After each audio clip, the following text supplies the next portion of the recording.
Así que no tenemos la autoridad para quitar la vida a seres humanos inocentes, pero Dios sí. Así que si Dios quiere quitarle la vida a alguien, puede hacerlo.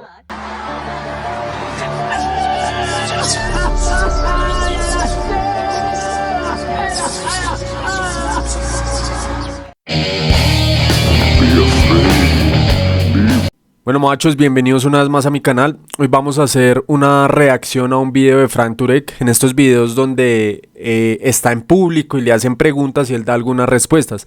Son videos bastante sencillos en cuanto a nivel apologético, sin embargo considero importante responder a ellos, principalmente por los argumentos y así darle entrada a argumentos más profundos, o a quienes se están hasta ahora acercando a estos temas pues puedan tener una idea más general referente al tema. Entonces vamos con el video. Pero una pregunta que tengo está relacionada con mi pasado, definitivamente. Crecí como ateo y fui ateo durante un par de años en la universidad. Pero cuando hablamos de moralismo y estamos hablando de estándares morales, ¿cómo reconciliamos los estándares morales que vemos en el Antiguo Testamento versus los estándares morales del Nuevo Testamento? No se puede. Siendo honesto y objetivo, realmente no se puede. Toca hacer demasiadas maromas mentales para darle sentido a eso. Entonces, cuando me refiero al Antiguo Testamento, normalmente me refiero específicamente a libros como Josué y Jueces, donde ves a los israelitas entrando en Canaán y conquistando reinos, y dice dedicar todo a la destrucción total. Hombres, mujeres, ganado, todos quemados hasta el suelo, muertos. También ves como a las mujeres siendo como hechas esclavas o siendo como añadidas a la familia.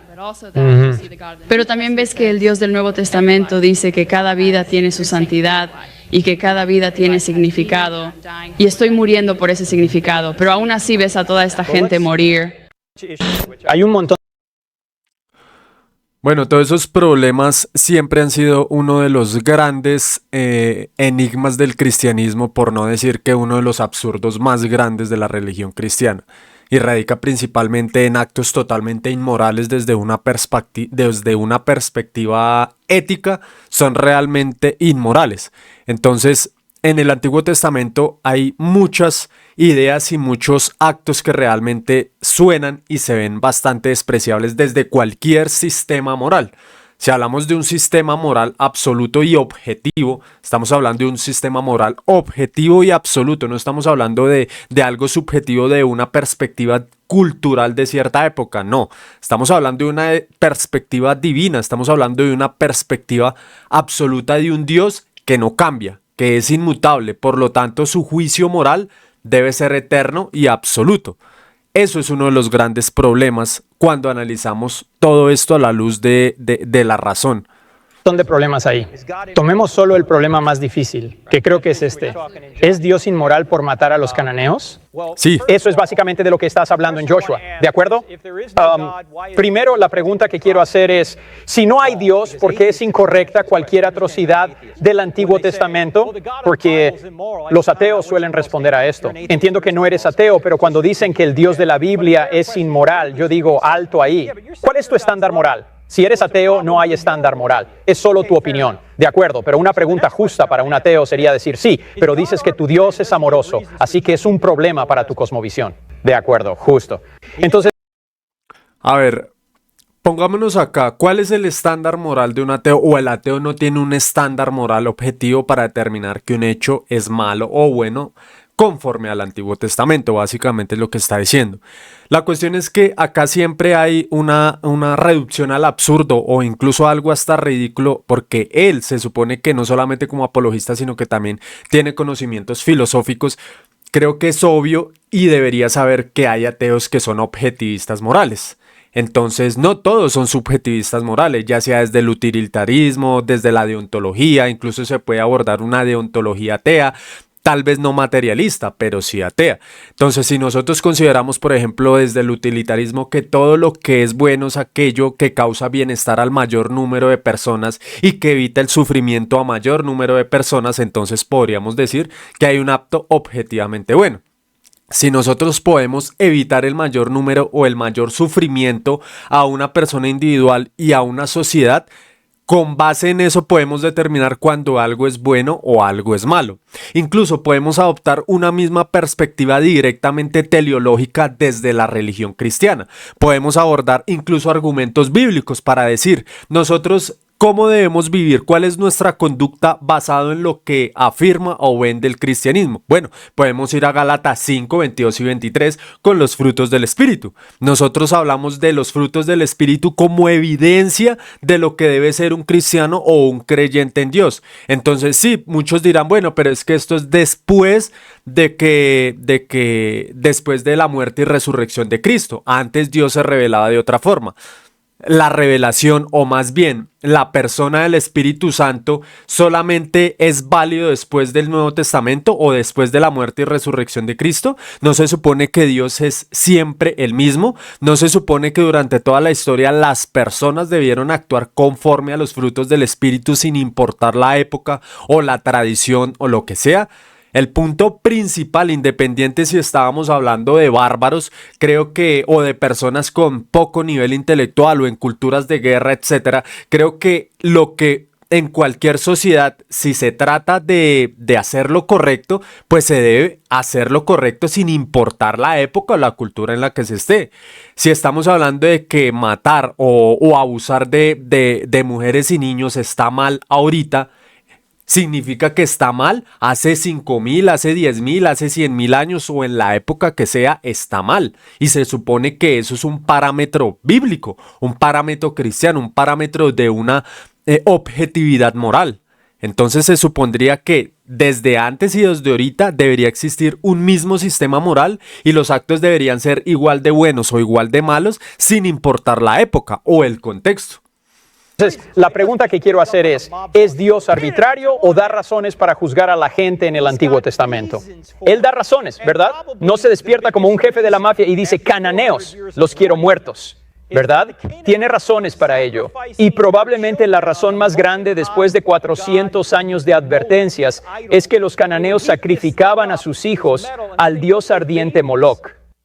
Este ídolo, calentaban esta cosa, era de metal, y luego ponían a sus bebés en los brazos de este ser, este ídolo, y veían cómo sus bebés se quemaban hasta morir. De hecho, Plutarco, que era un escritor griego, él dice que los aldeanos tocaban sus tambores más fuerte cuando esto sucedía, para que los padres no pudieran escuchar los gritos de sus propios hijos siendo sacrificados. Ahora, en cada campus universitario al que voy, típicamente, un ateo se levanta y dice, bueno, si hay un Dios bueno, ¿por qué no detiene todo el mal en el mundo? Bueno, aquí hay una situación donde Dios vio el mal y dijo, eso es todo, tenemos que detenerlo. Israelitas, vayan a detenerlo. Y ahora se están quejando, ¿verdad? Esto es bastante curioso, porque nosotros hablamos de que Dios podría detener el mal. Entonces, ¿cuál es la opción para detener el mal? Arrasar con absolutamente todo lo que se mueva. No solamente estamos hablando de quienes hicieron el mal, sino también los hijos de aquellos que hicieron el mal. Entonces, la pregunta obvia sería, ¿en qué sistema de justicia, que hablamos de justicia real y objetiva, un inocente debe pagar por lo que hicieron los culpables? O sea, estamos hablando que actualmente podríamos decir que si un padre es ladrón o es asesino o va y hace algo a otra persona, pues se le juzga a él y se le juzga a su familia. Si de pronto se va a meter a la cárcel, pues se mete a la cárcel tanto a él como a sus hijos, a su mujer, absolutamente todo el mundo. O sea, ¿en qué sistema de justicia objetivo eso va a ser algo coherente? ¿Dónde está la justicia en eso? Entonces, ¿por qué quejarse de que Dios no detiene el mal, pero luego quejarse cuando lo hace? Ahora, lo que dirán es, sí, pero Dios fue demasiado lejos.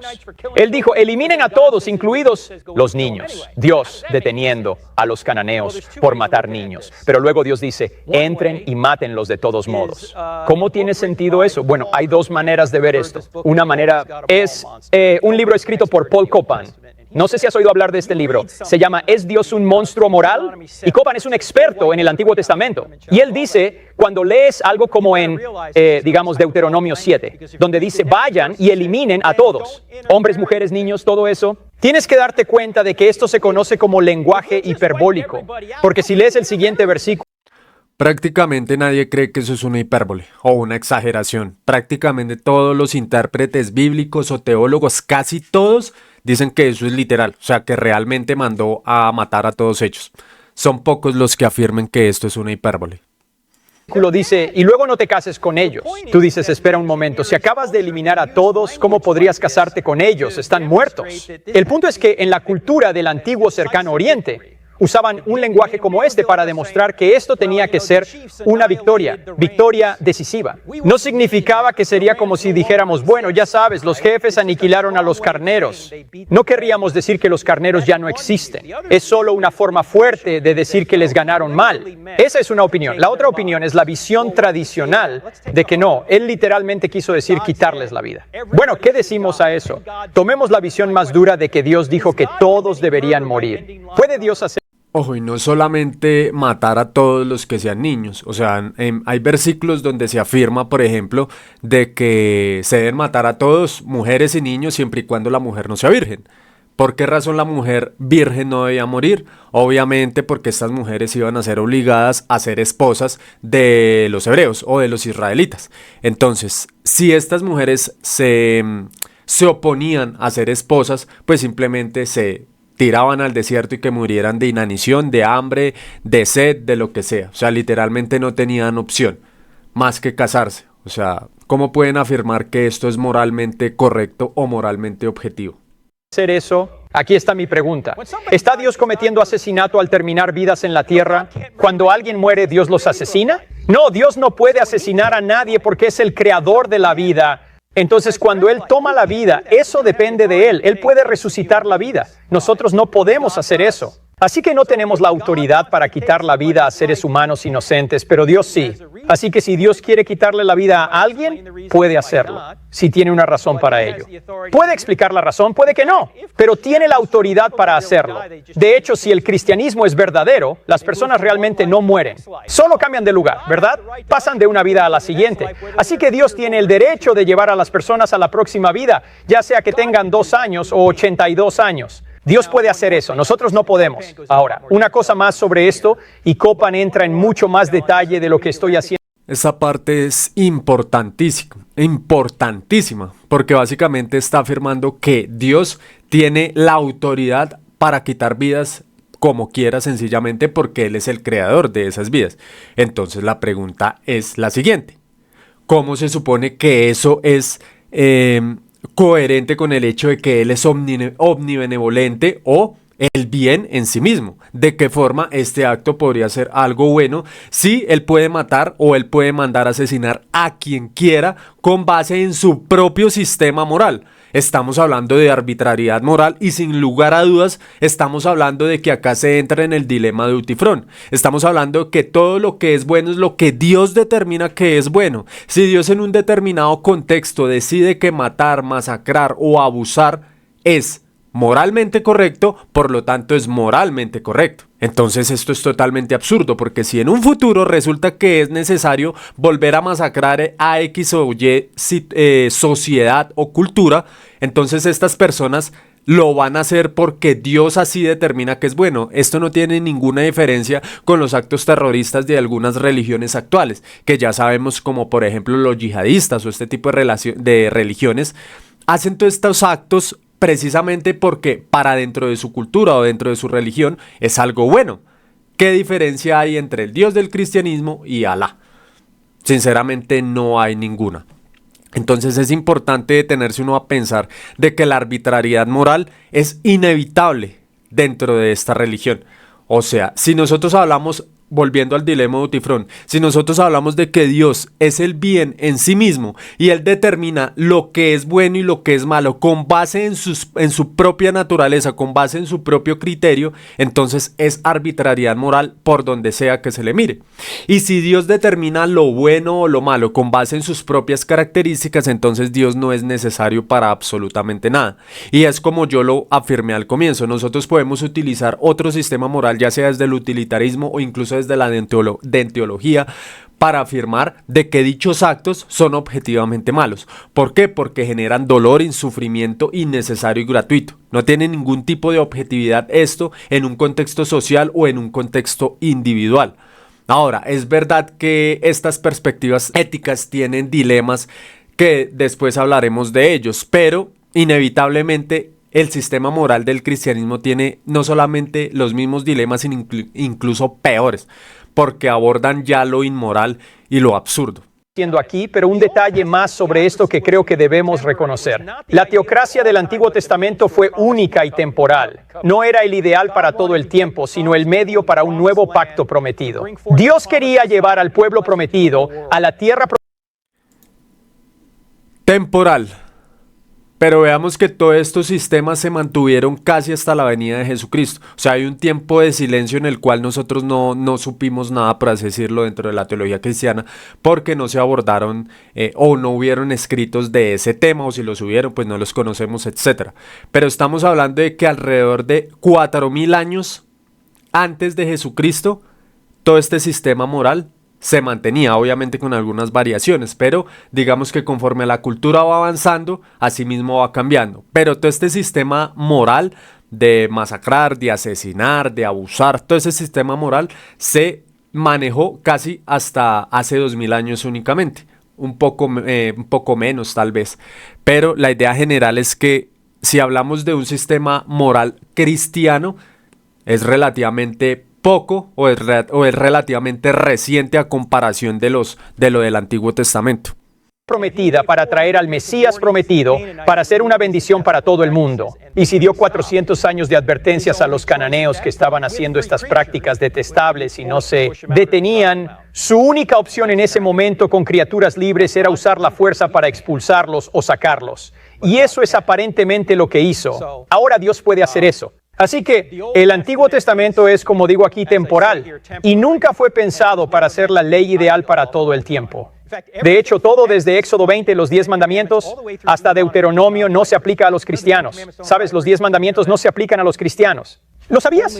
Solo si se repiten en el Nuevo Testamento. Y 9 de los 10 lo son. El único que no se repite es santificarás las fiestas, el sábado. ¿Por qué? Porque ¿quién es el sábado? Jesús. Él ya ha llegado. El sábado es nuestro descanso. Eso es para ellos.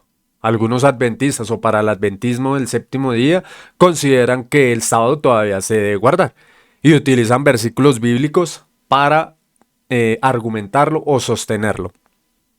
Pero a menos que algo se repita y se renueve en el Nuevo Testamento, no es aplicable a los cristianos hoy. Y esto tampoco se enseña muy a menudo en la iglesia.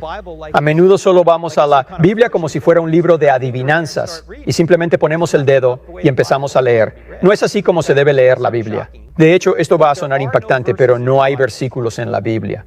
¿Lo sabías? ¿Que no hay versículos en la Biblia? Los versículos se añadieron hace unos 500 años para permitirnos navegar por el texto. Pero no hay versículos en la Biblia. La ventaja de los versículos en la Biblia es que nos ayuda a navegar por el texto. La desventaja es que tendemos a pensar que estos versículos son pequeñas pepitas de verdad que podemos aplicar como queramos. No es así como se debe leer la Biblia. El único lugar donde puedes hacer eso es en Proverbios en la mayoría de los casos. En todos los demás lugares tienes que averiguar el contexto y lo que está sucediendo.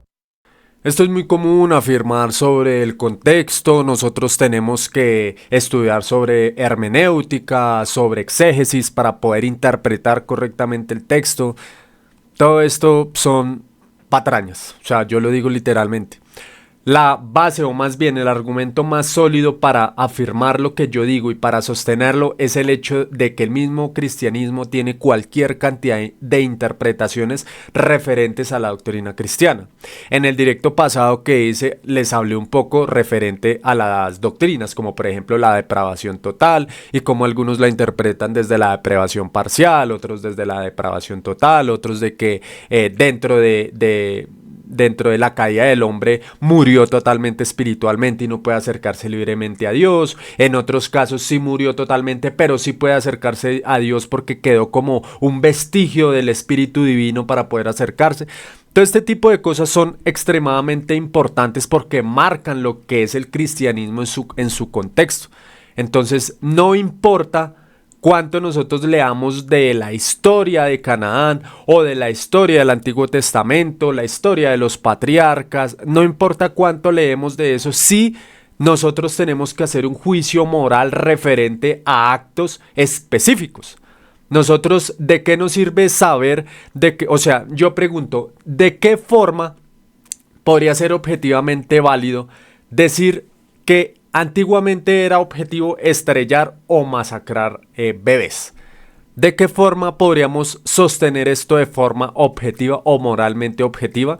Si no es que de pronto dicho bebé tuviera alguna malformación o estuviera sufriendo de alguna forma terrible, pero si es un bebé sano, si de pronto estamos hablando de que en términos generales podríamos decir que es un bebé que se podría criar para ser parte de la cultura, no tienen, ni siquiera tendrían por qué haberlo sabido, podría haber sido parte de la cultura, podría haber sido de pronto entregado a una mujer viuda, a una mujer que haya perdido un hijo, etcétera, y lo hubiera criado como hijo suyo y hubiera sido parte del territorio, parte de la cultura. O sea, sinceramente esto no tiene salida por ningún lado.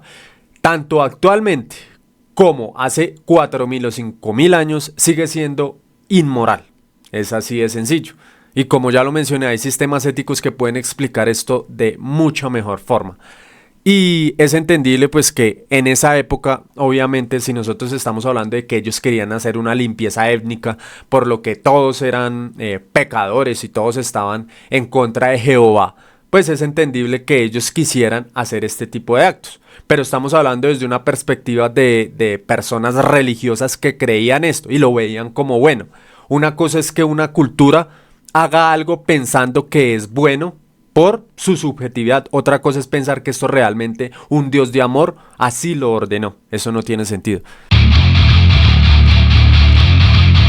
Bueno, muchachos, hasta aquí el video de hoy. No olviden suscribirse, darle like.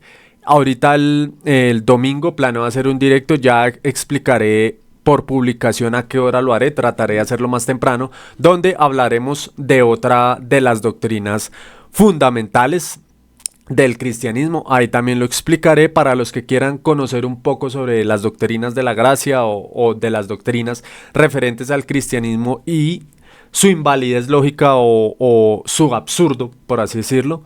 Pues ahí está el directo para que lo vean. Entonces, no siendo más, gracias por llegar hasta el final. Nos vemos en un próximo video.